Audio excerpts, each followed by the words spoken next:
Okay, so now that you have your sewing machine properly threaded up here on the top and the bobbin is properly threaded down here, we're ready to start actually sewing. So I actually have a scrap of fabric.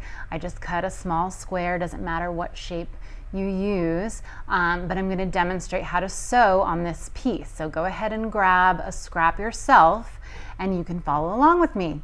So start by folding the fabric in half so that we'll be sewing on 2 layers of fabric. You're going to place the folded fabric, both layers, underneath the presser foot. Doesn't really matter where you start, but sort of like this.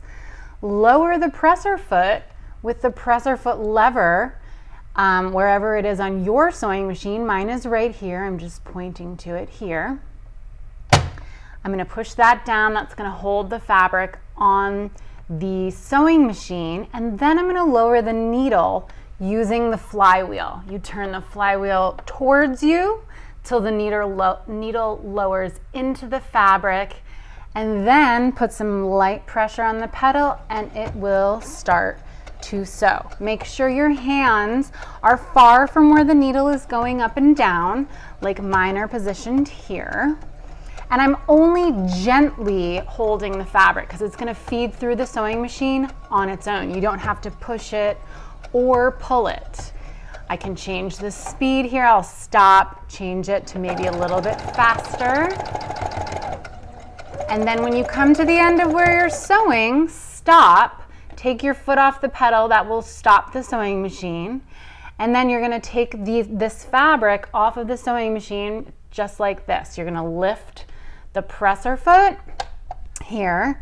You're going to lift the needle either by using the needle up down button or by turning that flywheel towards you again, but make sure it goes all the way up before you start pulling. Pull it out and you've got your 2 threads. The blue, light blue here is from the top and the light greenish yellow is your bobbin thread. Pull the fabric all the way away from the sewing machine and you can cut it either with a pair of scissors or if you have a thread cutter on your sewing machine, it's super easy to cut it just like I did. So you may have noticed I did not backstitch at the beginning or the end. If anybody knows anything about sewing, we want to do that. I didn't do it just because I was sort of concentrating on the actual sewing.